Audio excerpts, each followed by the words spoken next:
오늘은 부활절이 지나고 이제 세 번째 맞이하는 주일이기도 하고, 또한 우리 총회가 오늘을 노동주일로, 군선교주일로 지키는 뜻깊은 주일입니다.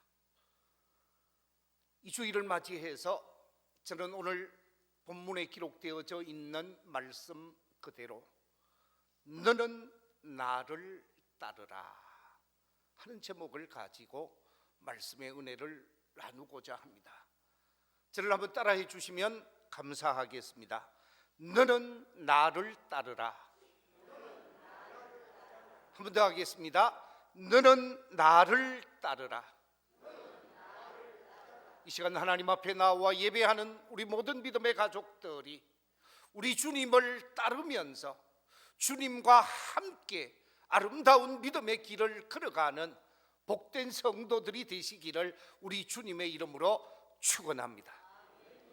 오늘 이 본문에 기록되어져 있는 말씀은 십자가에 못 박혀 죽게 되어지고 아리마대 요셉의 무덤에 장사되어지셨던 예수님께서 무덤을 깨트려 버리고 다시금 부활하셔서 제자들을 찾아간 사건입니다. 예수님이 십자가에 못 박혀 죽게 되어지고 절망적 상황 속에서 제자들이 흩어지게 되어지죠.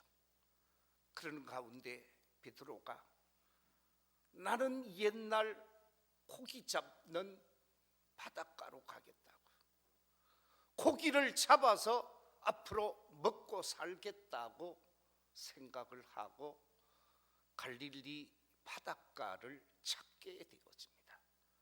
그 바다를 일컬어서 디베리아 호수라고 요한복음 21장에서는 기록하고 있습니다. 이 디베리아 호수를 찾아가서 거기서 고기잡이를 하게 되어지는데, 베드로가 가려고 하니까 이 사람 저 사람 할 것 없이 아마 7, 8명, 6, 7명이 함께 동행을 했던 것 같습니다. 밤새껏 고기를 잡고자 했습니다. 그물을 내려서 열심히 고기를 잡고자 했지만 고기를 전혀 잡지를 못했습니다. 그 고기잡이 현장을 부활하신 예수님께서 찾아가게 되어집니다. 주님이 찾아가셔서 고기가 있는지 확인을 합니다. 아무런 고기를 잡지 못했습니다. 밤새껏 잡고자 했지만 실패하고 말았습니다. 주님이 친히 말씀하십니다. 배 오른편에 그물을 한번 내려보아라. 그랬더니 배 오른편에 그물을 내려서 그물을 끌어올리는 순간 엄청난 고기가 잡히게 되어집니다. 고기의 숫자를 세어보니까 153마리, 많은 고기를 잡게 되어졌고 그 고기를 구워서 아침 조반을 먹게 되어지지요. 그리고 난 이후 예수님께서 시몬 베드로를 향하여 말하게 되어집니다. 베드로야, 나를 따라오너라. 네가 이 절망의 바다 갈릴리 바다에서 생활할 것이 아니라 너는 이 바다를 버리고 나를 따라오너라. 한 번이 아니고 두 번 연거푸 부르시는 주님의 부르심이 나타나게 되어집니다. 이 주님의 부르심은 베드로가 주님을 만나기 3년 전, 그러니까 주님을 만나서 제일 첫 번째 부르신 부르심의 말씀이었습니다. 제자의 길을 걷다가 지금은 낙향하여 이 디베리아 호수에 와 있지만 주님을 제일 처음 만났을 때 주님이 베드로에게 하신 말씀, 안드레에게 하신 말씀이 마태복음 4장 18절 이하 20절에 이렇게 기록되어 있습니다. 갈릴리 해변에 다니시다가 두 형제 곧 베드로라 하는 시몬과 그의 형제 안드레가 바다에 그물 던지는 것을 보시니 그들은 어부라 말씀하시되 나를 따라오라 내가 너희를 사람을 낚는 어부가 되게 하리라 하시니 그들이 곧 그물을 버려두고 예수를 따르니라. 오늘 말씀해 보니까 나를 따라오라 하는 말씀을 3년 전에 베드로에게 말씀하셨고 안드레에게 말씀하셨고 야고보에게 말씀하셨고 요한에게 말씀하신 말씀이었습니다.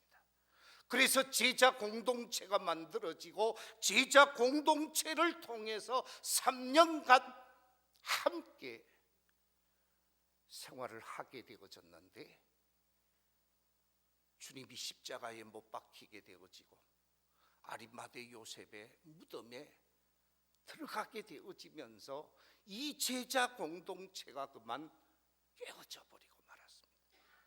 자기 갈 길을 가버리고 말았습니다. 이 같은 상황 속에서 낙향하여 고기를 잡고 있는 이 베드로를 찾아오셔서 오늘 본문 19절 하반절에 보면 예수님께서 나를 따라오너라 라고 말씀하고 있습니다. 뿐만 아니라 22절에 보면 예수께서 이러시되 내가 올 때까지 그를 머물게 하고자 할지라도 네게 무슨 상관이냐 너는 나를 따르라 라고 말씀하고 있습니다. 그래서 오늘 이 본문에 기록이 되어져 있는 말씀 너는 나를 따르라 라고 하는 이 말씀의 영적인 의미를 확인하면서 이 아침 말씀의 은혜를 나누고자 합니다. 우리가 먼저 생각할 것은 너는 나를 따르라 라고 하신 이 말씀을 누구에게 했는가 하는 것입니다. 주님께서 너는 나를 따르라 라고 하시는 이 말씀을 누구에게 했느냐? 제자 베드로에게 하게 되어지고 안드레에게 하게 되어지고 도마에게 하게 되어지고 요한에게 하게 되어지는데 너는 나를 따르라 라고 하는 이 말은 어떤 사람에게 했느냐?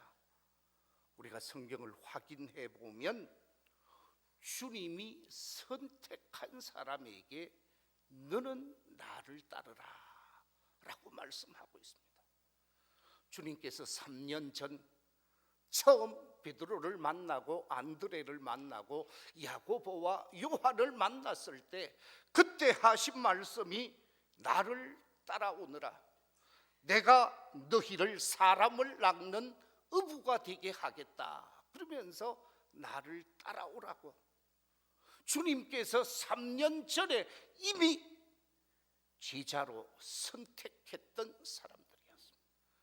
그런데 실망하고 좌절하고 어둠에 사로잡혀 있고 절망에 사로잡혀 있고 불신앙에 사로잡혀 있는 제자들을 향하여 나를 따라오너라 라고 말씀하고 있습니다. 그렇습니다. 하나님께서는 우리를 만세전에 선택해 주셨습니다. 우리 주님이 친히 선택한 사람들을 향하여 나를 따라오라고 말씀하고 있습니다. 우리 모두가 주님을 따르는 일에 힘쓰고 애쓰는 선택받은 하나님의 사람으로 삶을 살아갈 수 있는 저와 여러분이 되어져야 하는 줄로 믿습니다. 주님이 누구에게 나를 따라오라고 하는가? 부활하신 주님을 만난 사람, 부활의 주님을 만난 사람들에게 나를 따라오너라 라고 말씀하고 있습니다. 예수님께서 죽음의 권세를 깨트리시고 부활하셔서 부활의 신령한 몸으로 친히 제자 공동체에 나타나신 바 있고 의심이 많은 도마를 찾아가신 바가 있습니다. 그 도마를 향하여 내 손을 봐라, 내 옆구리를 봐라, 나는 너희들이 보는 바와 같이 십자가에 못 박혔던 실질적 몸을 보여주시면서 부활한 사실을 확인시키셨는데, 그 부활의 주님을 만난 사람, 부활의 주님을 목격한 제자들을 향하여 너는 나를 따르라 라고 말씀하고 있습니다. 부활의 주님을 믿고 부활의 주님을 확신하는 사람을 향하여 너는 나를 따르라고 말씀하시는 것처럼, 이 자리에 계신 우리 모든 성도들이 부활신앙으로 주님을 따르고 주님을 믿고 의지하며 살아갈 수 있는 복된 모습이 우리 모두에게 있어야 하는 줄로 믿습니다.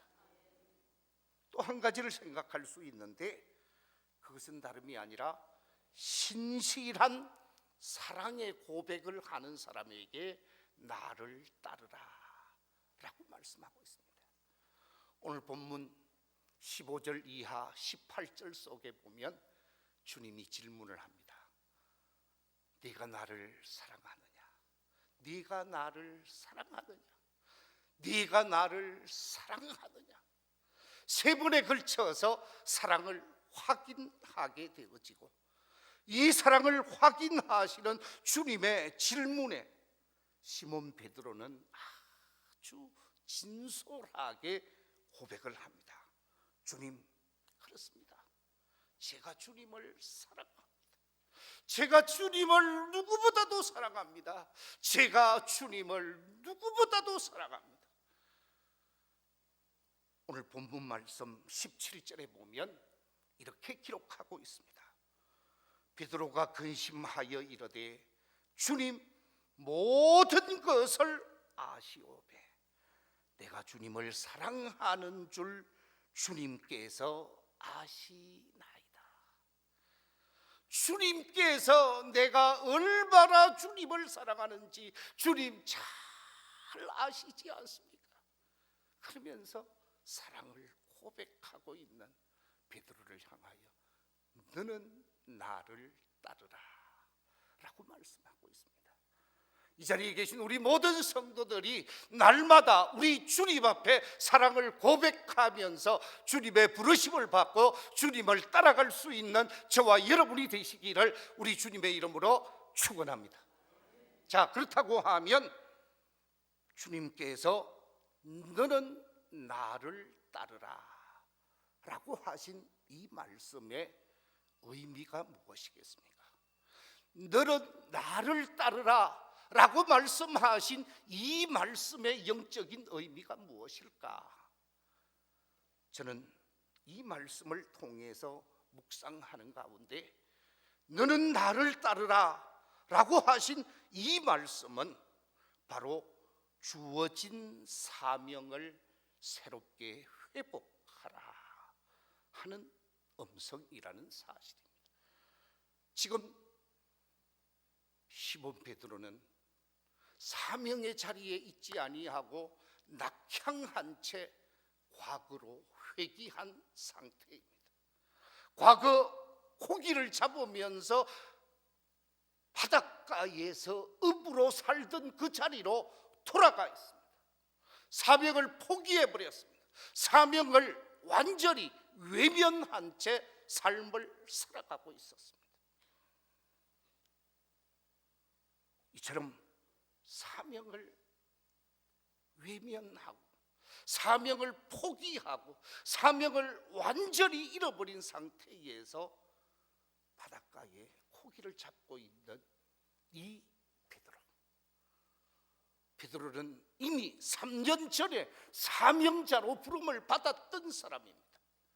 우리가 이미 확인한 바대로 마태복음 4장 18절 이하 20절에 보면 갈릴리 해변에 다니시다가 두 형제 곧 베드로라 하는 시몬과 그의 형제 안드레가 바다에 그물 던지는 것을 보시니 그들은 어부라 말씀하시되 나를 따라오라 내가 너희를 사람을 낚는 어부가 되게 하리라 하시니 그들이 곧 그물을 버려두고 예수를 따르니라 그랬습니다. 예수님을 따르는 제자로서 삶을 결단했다가 사명을 포기해버렸습니다. 사명의 자리에서 완전히 이탈해버렸습니다. 왜?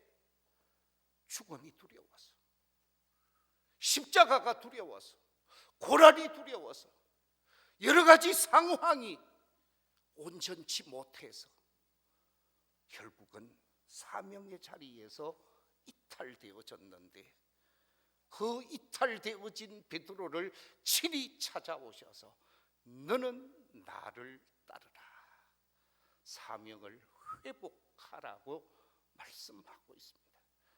여러분, 베드로가 어떤 사람입니까? 베드로는 대단한 신앙인이었습니다.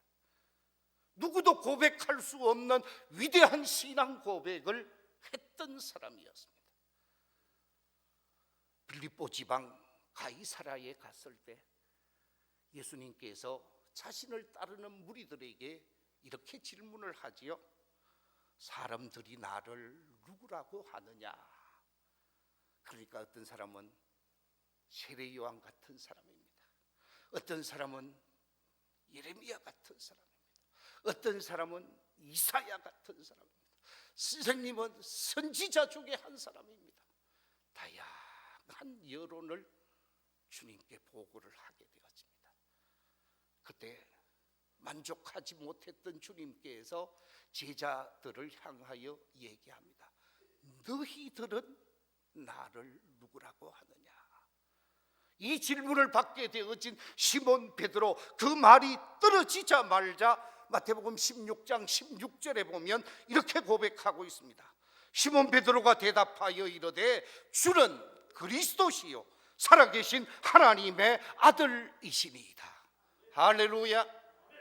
예수 그리스도를 그리스도로 하나님의 아들로 고백하면서 위대한 신앙을 고백하게 되어질 때에 우리 주님께서 뭐라고 얘기합니까? 바요라 시모나 네가 복이 있도다. 바요라 시모나 네가 복이 있도다. 이 신앙 고백 네 스스로가 한 것이 아니다. 그러면서 하늘의 신령한 복의 주인공으로 천국 열쇠를 받게 되어지는 놀라운 복을 누리게 되어지는 사람이죠. 이처럼 위대한 신앙 고백을 했던 사람이 시몬 베드로였습니다. 뿐만 아니라 요한복음 6장 68절에 보면 이렇게 고백합니다. 시몬 베드로가 대답하여 이르되 주여 영생의 말씀이 주께 있사오니 우리가 누구에게로 가오리까?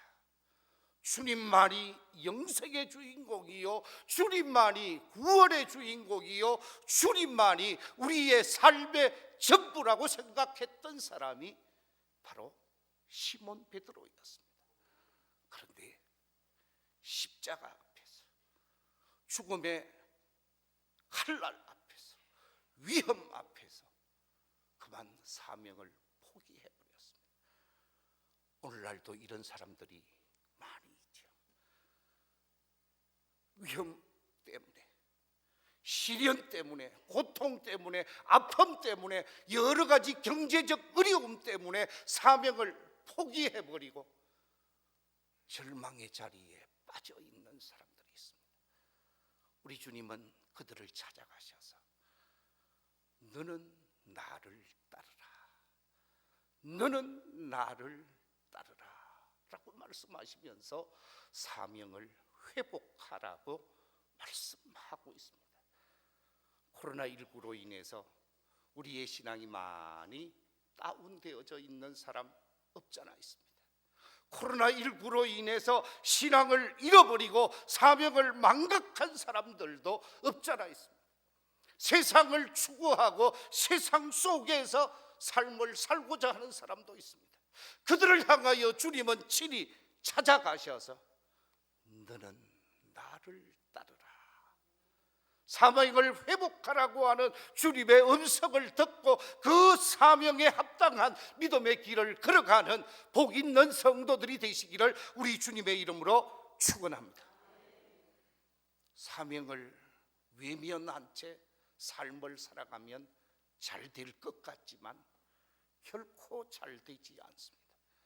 사명자가 사명을 망각한 채 삶을 살아가면 잘 될 것 같지만 인생은 실패할 수밖에 없다라는 거예요.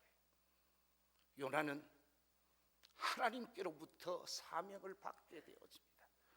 니느웨에 가서 하나님의 말씀을 증거하라 하는 말씀을 받게 되어지죠. 그런데 요나는 니느웨에 가고 싶지 않았습니다. 이 니느웨라고 하는 성은 아수르의 수도요, 이 아수르 사람들은 끊임없이 자국민을 괴롭혔던 사람입니다. 자신들을 힘들게 하고 자신들을 어렵게 하고 자신들을 아프게 했던 사람들이 아수르 사람들이었습니다. 그래서 아수르 사람들이야 죽든 말든 외면하고자 했습니다. 하나님의 말씀이 주어졌지만 니느웨로 가지 아니하고 자신이 가고 싶은 다시스를 향하여 가게 되어집니다. 그 결과 어떻게 됩니까? 요나서 1장 4절에 보면 여호와께서 큰 바람을 바다 위에 내리시매 바다 가운데에 큰 폭풍이 일어나 배가 거의 깨지게 된지라 그랬습니다. 큰 폭풍에 의해서 요나가 탔던 배가 완전히 좌초될 위기에 놓이게 되어지고 요나가 바다에 던져지는 불행한 결과가 초래되어집니다. 사명을 저버리고 내 마음대로 하려고 할 때 그가 잘 되는 것이 아니다라는 거죠. 중요한 것은 우리 주님의 음성을 듣고 너는 나를 따르라. 사명을 회복하는 사람만이 살 길이요, 사명을 회복하고 사명의 자리로 나오는 사람만이 잘 되게 되어진다라는 말씀입니다. 우리 교회에 속한 모든 성도들이 주님의 음성을 받되 너는 나를 따르라라고 하는 사명 회복의 음성을 듣고 사명에 합당한 믿음의 길을 걸어가게 되어지는 복된 성도들이 되시기를 우리 주님의 이름으로 축원합니다. 두 번째, 너는 나를 따르라 라고 하는 말씀의 의미는 그냥 따라오라는 것이 아니고 그냥 주님을 따라오라는 말씀이 아니라 예수 그리스도를 삶의 표대로 삼으라는 말씀이죠. 예수 그리스도를 삶의 중심에 두고 삶을 살라는 것입니다. 그렇습니다. 시몬 베드로, 그는 주님 앞에서 어떤 신앙 고백을 했습니까? 우리가 잘 아는 대로 마태복음 26장 33절에 보면 시몬 베드로는 이렇게 고백하고 있습니다. 모든 사람, 제자들을 포함해서 모든 사람들이 주님을 다 버리고 주님을 외면한다 할지라도 나는 뭐 하지 않겠다고요? 결코 주님을 버리지 않겠습니다. 큰 소리 쳤던 사람이었습니다. 그런데 주님을 버리게 되어집니다. 마태복음 26장 35절에도 베드로는 이렇게 고백합니다. 베드로가 이르되 내가 주와 함께 죽을지언정 주님을 부인하지 않겠습니다. 죽음이 내게 다가와도 저는 주님을 부인하지 않겠습니다라고 했던 사람인데 주님을 부인하고 사명의 자리에서 이탈된 채 갈릴리 바다로 낙향해 있었습니다. 그 낙향해 있는 베드로를 주님이 찾아가셔서 너는 나를 따르라 라고 말씀하신 것은 나를 삶의 표대로 삼고 새롭게 출발해. 나를 삶의 표대로 삼고 나와 함께 새롭게 일어서 라고 하는 말씀이라는 것이죠. 그렇습니다.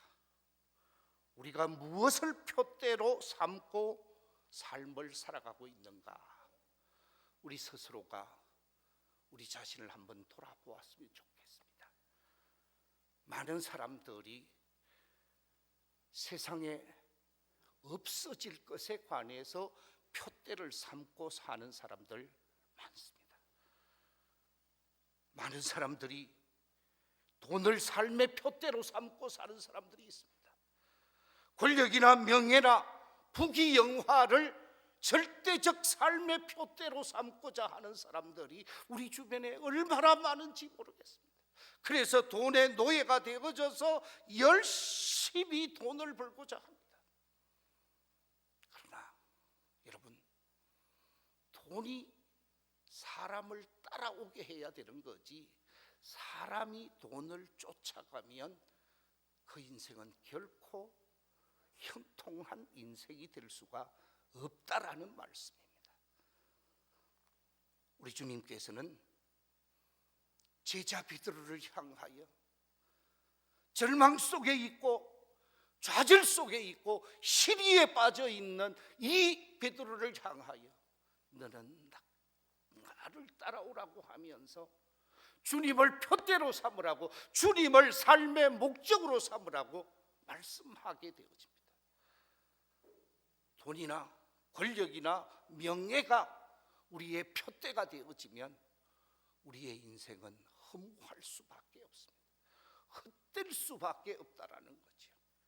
그래서 전도서 1장 2절과 3절에서는 이렇게 말하고 있습니다.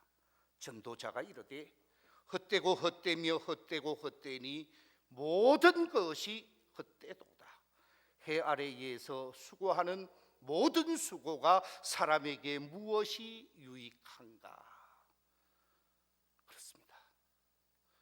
우리가 돈을 쫓아가고 세상 향락을 쫓아가고 세상 명예를 쫓아가고 세상 부귀를 쫓아가게 되어질 때 그것이 헛됨을 깨달을 때가 온다라는 거죠.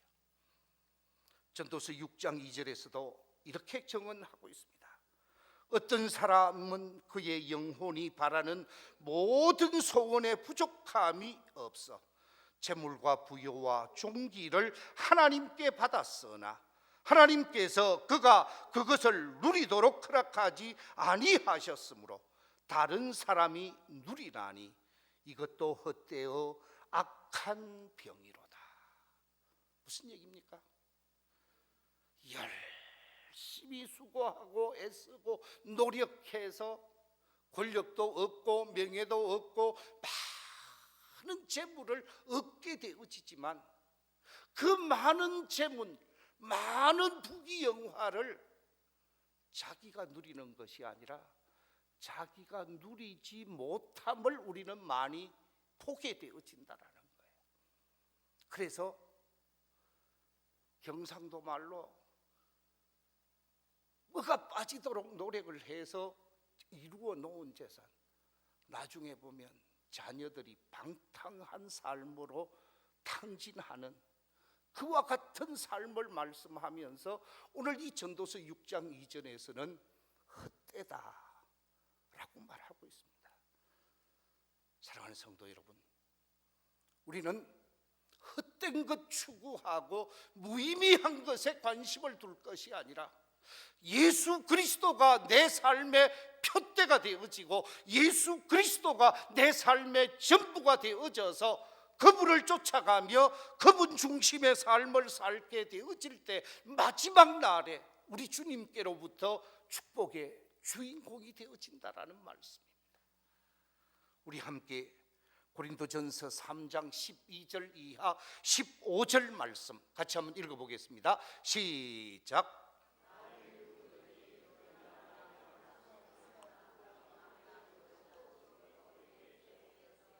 각 사람의 공적이 나타날 터인데 그 날이 공적을 밝히리니 이는 불로 나타나고 그 불이 각 사람의 공적이 어떠한 것을 시험할 것임이라.